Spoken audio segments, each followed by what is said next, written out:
Welcome to the Working Moms of San Antonio podcast. We're your hosts, Erica Radis and Marie Lifschultz, a realtor and lender here in San Antonio, but most importantly, we're working moms just like you. This podcast is all about creating a space where we can come together, share stories, and learn from each other. We love connecting with local moms in business, hearing about their journeys, and how they're balancing it all. Because let's be honest, it's not always easy, but it's so worth it. Before we dive into today's episode, we're excited to share some big news with you all. Our business community and co-working memberships are officially open.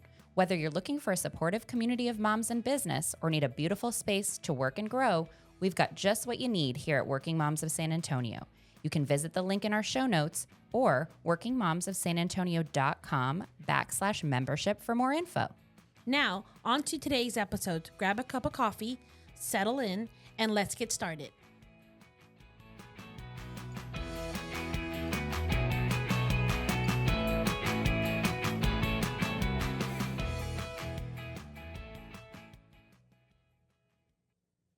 Welcome to this week's episode of the Working Moms of San Antonio podcast. Today I have a couple of guests on, Stephanie and Louyse of Fairwinds Law, and I'm going to turn it over to them to share a little bit about their business and what they've got going on.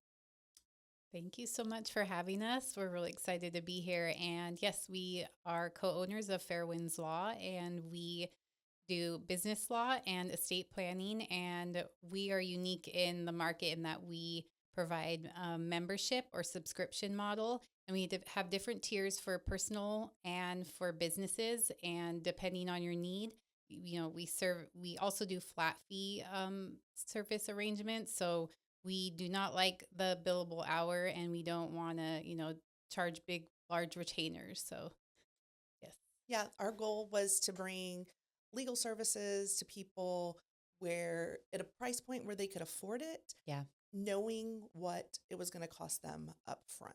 Oh, I love that. Thank you. And thank you for having us. Yes. And by giving them that number up front, the hope is that people will come to us before there's a problem. Yeah. To say, hey, can you please review this contract? Instead of saying, oh, I have this contract that I've used 42 times. It may have some problems, but nobody's looked at it in a while. Yeah. So that totally makes sense. I mean, I don't know very, very much about law, but I've had to use lawyers for different things. And I mean, the first thing you think of immediately, to be honest, is like, this is going to be nutso expensive. Like, and how much? And do it's almost like going to like a mechanic or something. And it's like, okay, I have no idea what this costs, but like, you just tell me and then just do that thing. And so I love this idea. And I love this model that you guys have. It seems way more accessible. Yeah, and it's emerging. Like, it's been around for a while, but I would say more lawyers are embracing it because you need that upfront pricing, and it is kind of scary for us too to come to any client. What do you need? How do you need it? We kind of outline that ahead of time, and yeah, sometimes it might veer off track, and they might have needs that we didn't anticipate. But if we can kind of have like a menu of items, of things that are constantly recurring, like contract review or business succession planning, liability contracts, like those type of things are everyday problems that business owners have to tackle. So I like that visibility of it. So not just like the pricing, but also the things they might need in their business. And what we have on our website, because we do try to be very upfront with our pricing. So all of our prices are published on our website. But that being said, I know that there's people out there that are like, well, none of that fits what I need. Oh, totally. And so, of course, we're willing to work with you and build you a more personalized subscription model. Yeah. And we can't list, everything that could come up, but I do like that transparency. And, especially if you're going to join our membership, look at all these items that you have access to and more. Whatever you need, we can work out a flat fee before we charge you. Before we even start to work together, you will know, the price for what you're getting. Yeah. No, that's great. Do you find that people then are able to look at, like, like you said, your main services and that kind of stuff, and then realize that they actually need things that they didn't even know that they needed. Like, I know for me, I mean, we do little contracts here and stuff. And actually, Stephanie was a person that looked at ours, but, for renting this out and that kind of thing. But I know, like, beyond that, it's like, what other legal services should I probably be needing or getting that I'm not even aware of, which can be a concern. Well, and that's what's great about the membership services. Like, you get certain services, but you also have constant contact with us. So you have unlimited meetings. Oh, For on our Calendly, you can schedule a meeting whenever you need to. So yeah, that is a huge perk, because then people are like, okay, maybe next month I might be like working with a contractor. So I might have a contract that I need to come up with.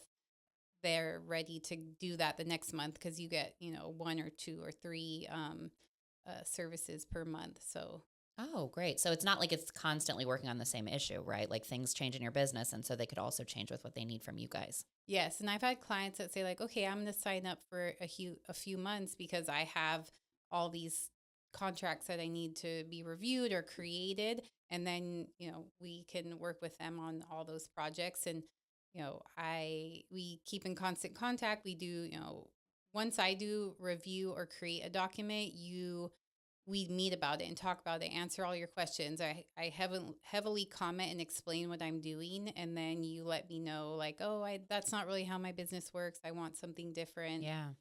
So you're very as much involved as you want to be. Let's work together. But if you want me to just do it, that's fine. That's too. usually more in the vein that I'm in. Like, just you do that thing that you know how to do and you're very good at, and I'll just be like, okay. Yes. I can do that too. Yeah. Great. Yes. And estate planning and business law go hand in hand. So that's why Louyse and I work together, and, we decided to form our partnership together, because, it's all about proactivity and planning and not being caught off guard. Yeah, planning for the emergencies is what I mostly do in estate planning, but part of the membership in our firm is that you have access to both of us. Right. So if you have a business membership, that still gives you access to me for estate planning, but at a significantly decreased price. Okay. So we try to work with each other and work with each other's clients, and we find that many of our clients are the same client. I mean, it's the client of the firm, of course, but that we are working with the same people, because people need business succession planning, and they need estate planning in their own personal lives, to make sure that their children are taken care of if something happens to them, that their spouses are taken care of if something happens to them, and that their businesses are taken care of if something happens to them. That makes sense, actually. When you get somebody that comes in for estate planning, is it someone that's usually just they've never done any of this stuff, like wills and all, like any of that? It's like someone that's typically kind of coming in at ground zero? I have a good smattering of people at all levels, but generally by the time you come back to me, we're starting at ground zero anyway. Because the people that are, the rule of thumb really that I tell my clients is that you should have your estate plan reviewed every 3 to 5 years. Yeah. And so if you are coming in to me after 5 years of never having somebody look at your plan, then maybe there's some changes that need to be made.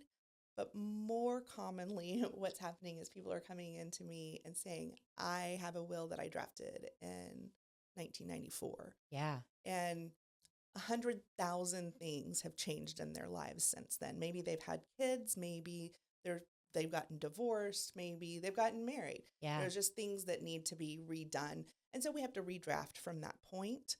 But I would say the larger portion of the people that are coming in at that level are of the 50 and up age range.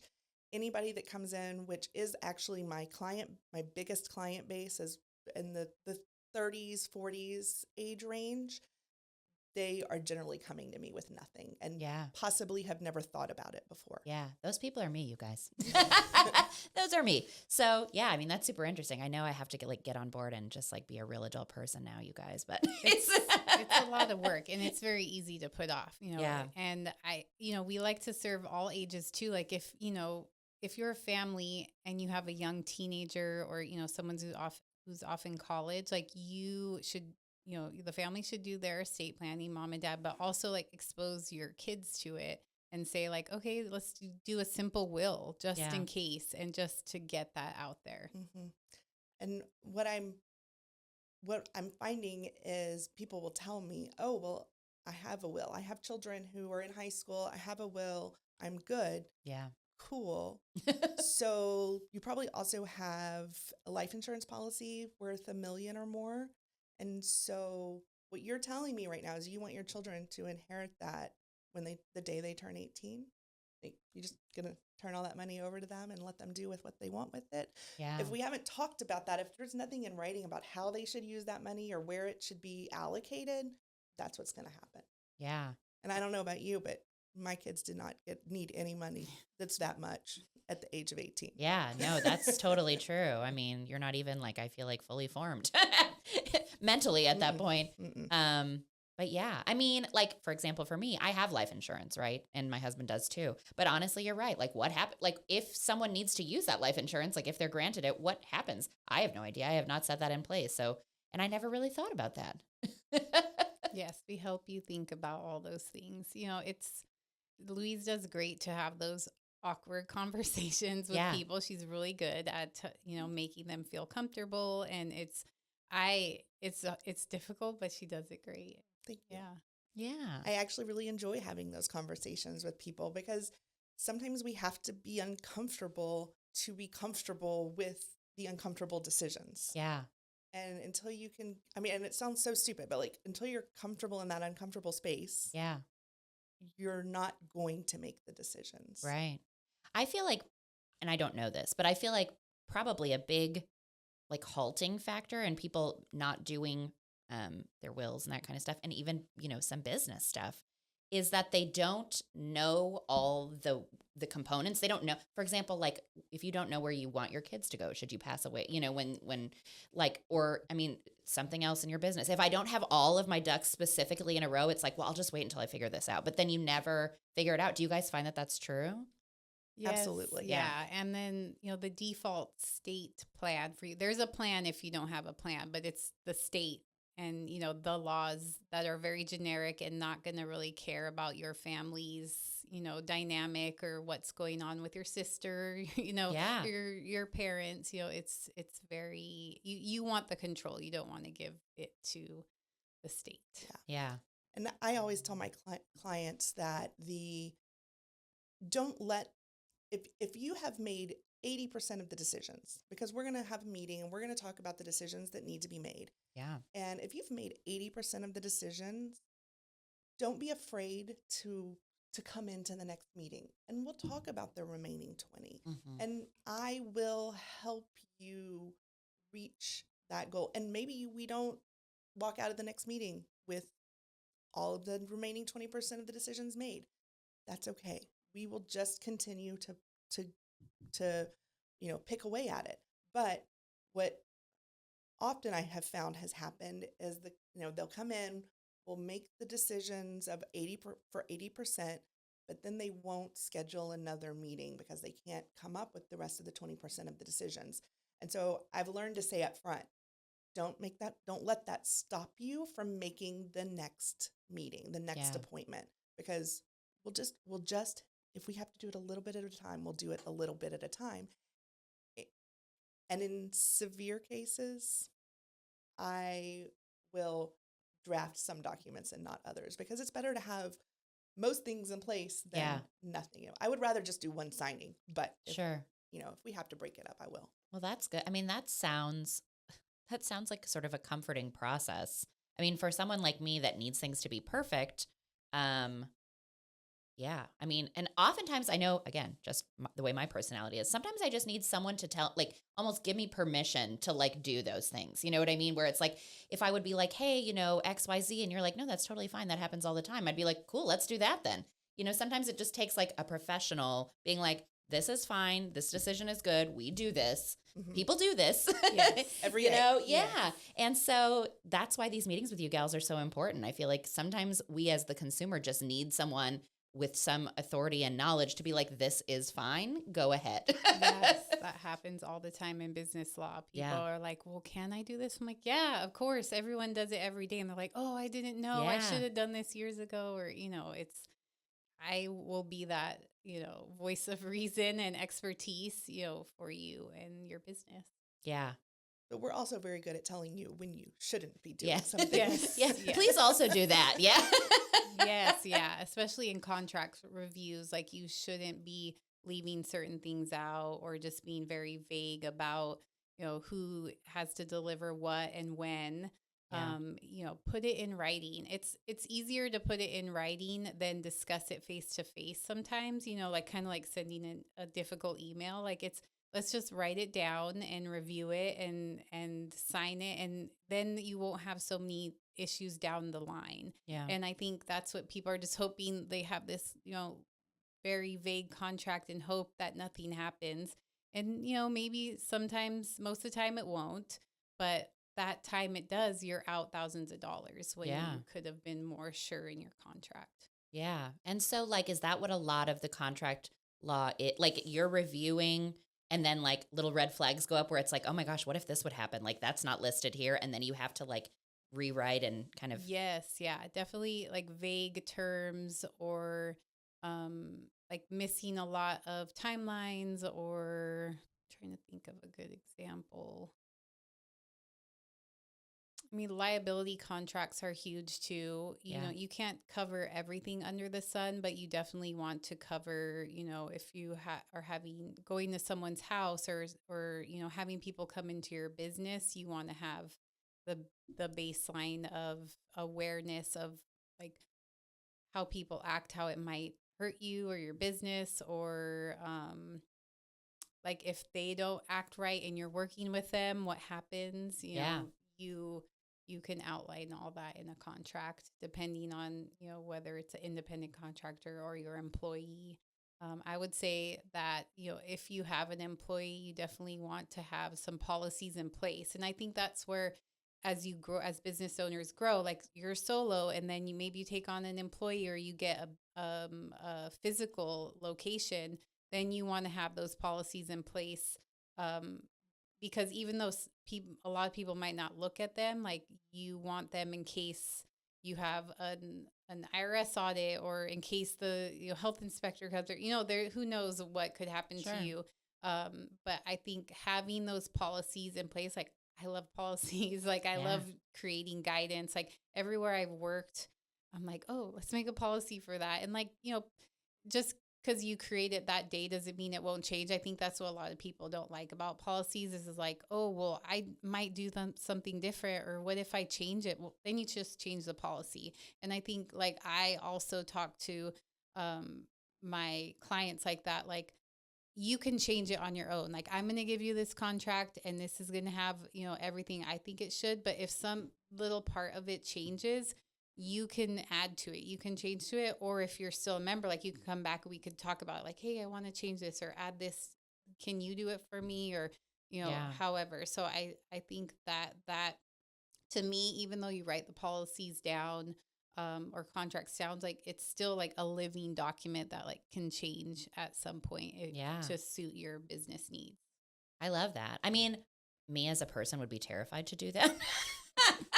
Maybe it's the real estate agent in me too, where like it's written all of our stuff, like you can't practice law, and it's like, we're just filling in blanks, but maybe it's that. But I like that there's the option to sort of be like, okay, well, if I need to add like one more sentence that like makes us a little bit more clear, then that's okay, Yes. And possibly a little bit more user-friendly for you. You've made this policy and now it's not working the way you wanted it to. So you can tweak it to be more user-friendly for you. The other thing that Stephanie does really well is business formations. So not just bringing her your contracts once you're, an established business, but just helping you get your businesses in place.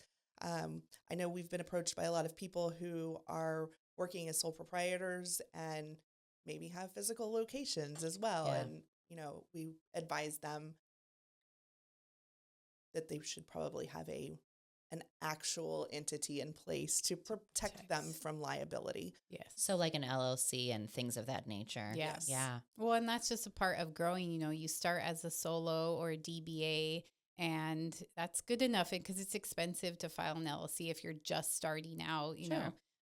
But then you grow, a couple years pass, and then it's like, oh yeah, I'll get to that LLC. I'll get to the LLC. So that's why I think is the best part of the membership is like it's a good level, a good entry level way to be like, oh, I need to take care of that thing that I've been putting off and that is essential to protecting my business. Yeah.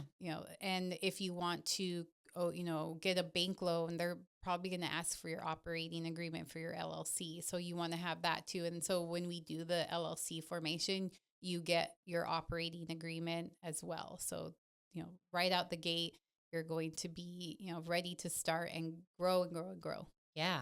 And doing it the right way from the beginning. That's always easier. Yes.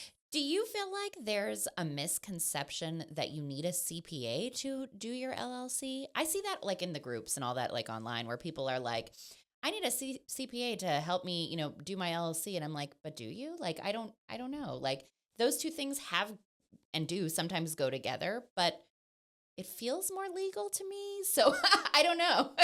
Yeah, I would say it's 50-50 on lawyer and CPA. It really depends on your operations. Like, are you, heavily service charges based, and you have a lot of, I would say a bookkeeper is the bare minimum that you need when you come to me. And a lot of people don't have that either. So I do encourage them to get a bookkeeper. But yeah, the tax part of it is its own beast. So I would say you don't need a CPA to file an LLC and become and protect yourself and your personal assets from anything that could happen. But that the next level is the IRS is going to come after you if you don't file your taxes correctly. The bigger you get, the more complicated it is with S corps and all that fun stuff, which I don't know about. Where we have our bookkeeper who is very that's very their deal. Helpful, and our accountant who is very, very helpful. And I ask her questions too. When people ask me oh, can I do this or can I do this? I'm like, that sounds like a tax question. Let me confirm that. And I'll be like, yes, you need to ask your accountant that. I won't even answer yet. Sure. I'll just be like, let me ask my accountant, and then you should ask your accountant. So I feel that I've helped people with pushing them to get an accountant. So, the entry level, at least get me to help you protect your assets, and then your CPA will help protect you from the IRS. Yeah.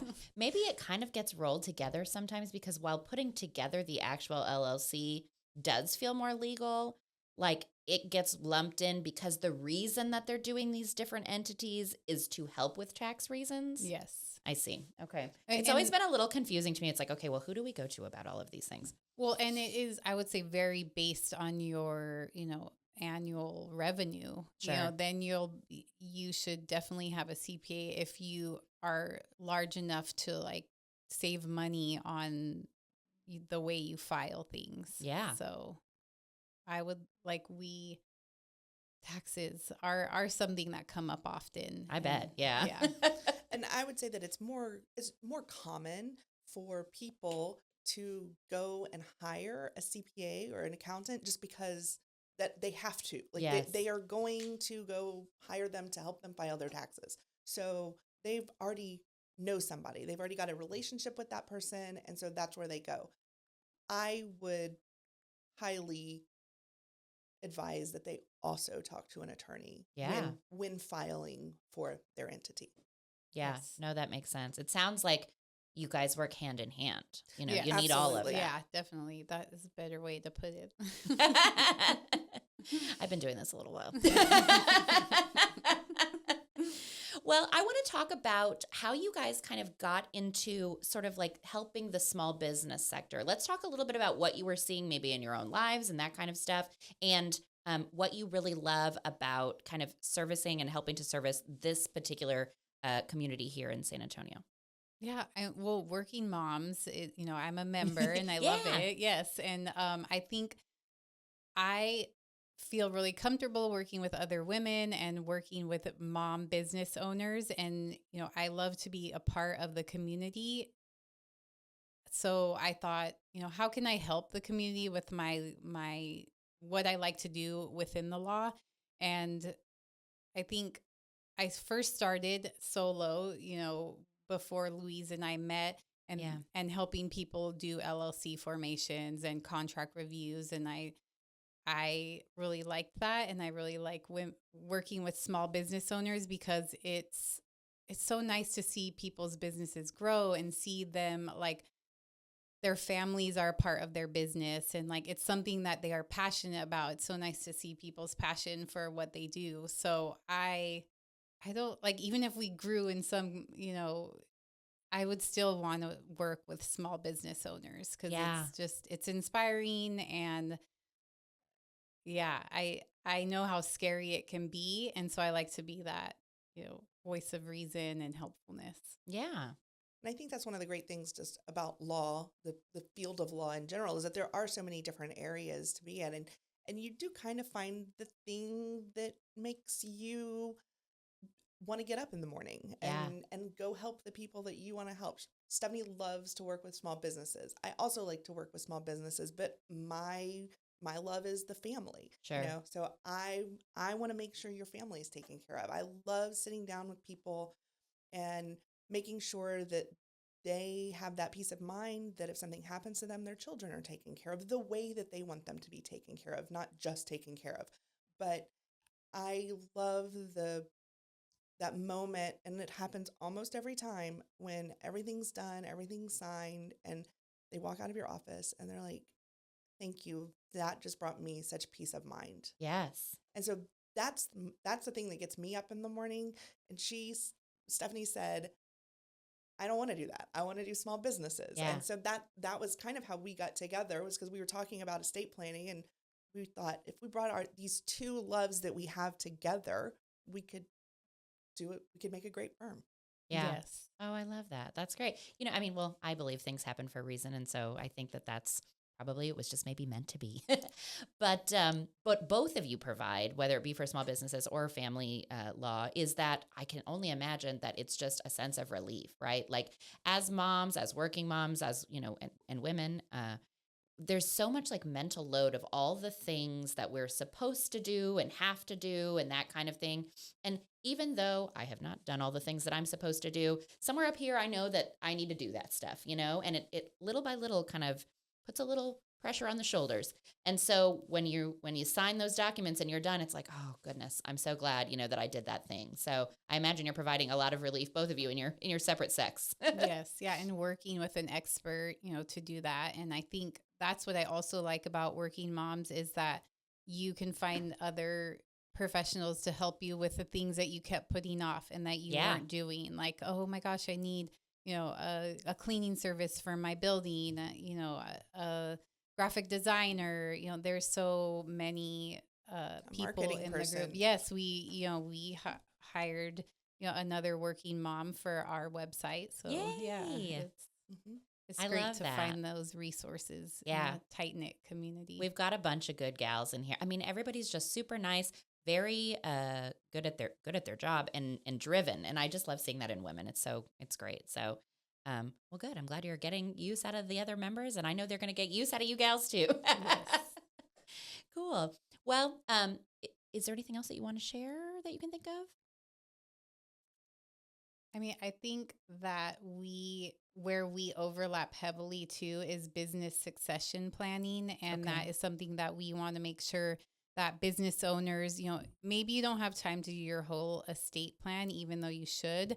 You should at least plan for a transition in your business if you were to become incapacitated, or, maybe you need to sell it. Maybe you need to go out of state and it's not something that can be mobile. You want to be prepared for that in your operating agreement, have those terms that say, how to buy and sell, or, how you would, sell off your business, or you also want to keep, and that's what we bring up to business owners, is like keep or make accessible to whoever would take over or whoever you're going to sell it to, like your financial documents and, other, like your operating agreement, things that you need to have like in your file cabinet, whether that's digital or physical. You want them, filed easily so that if something were to happen, your husband could help facilitate that, like have access to the bank accounts or,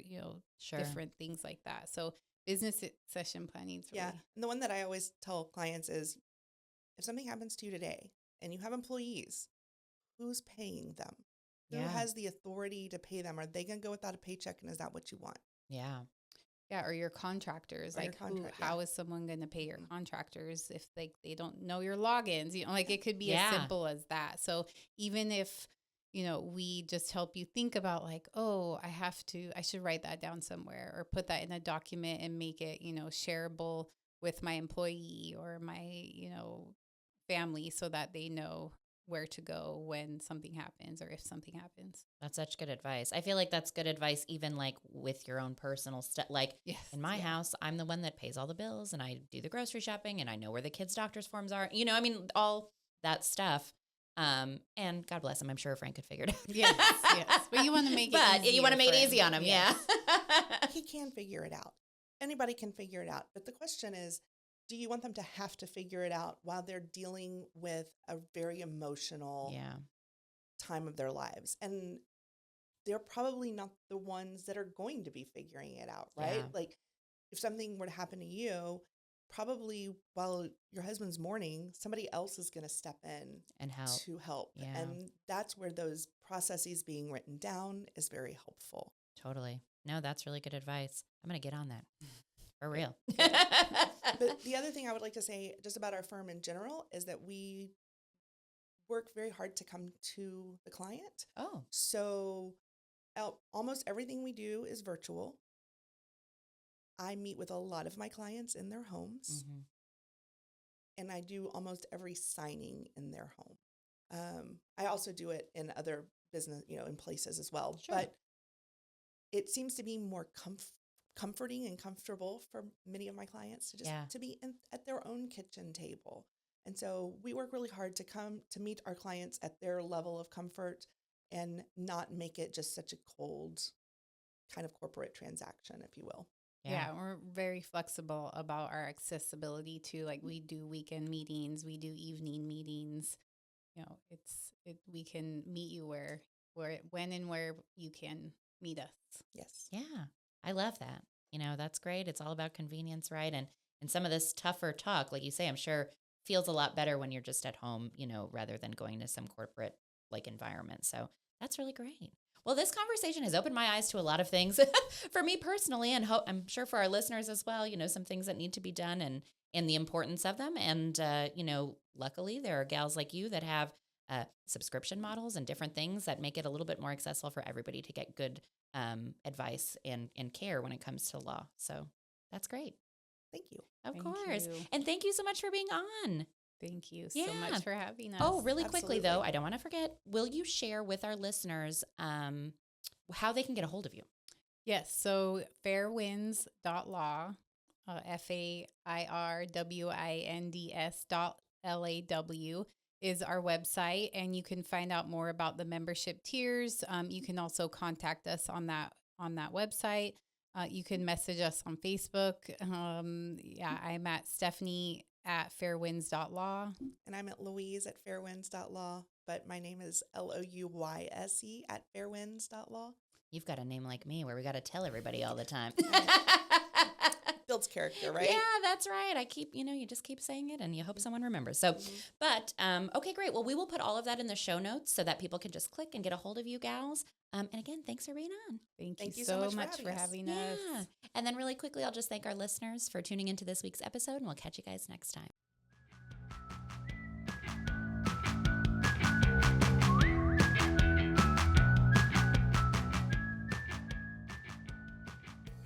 Thanks so much for tuning into this episode of the Working Moms of San Antonio podcast.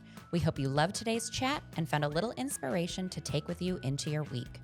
If you have a podcast topic suggestion or a question you'd love for us to cover, definitely send us an email at hello@workingmomsofsanantonio.com. We'd love to hear from you. And until next time, see you in the community.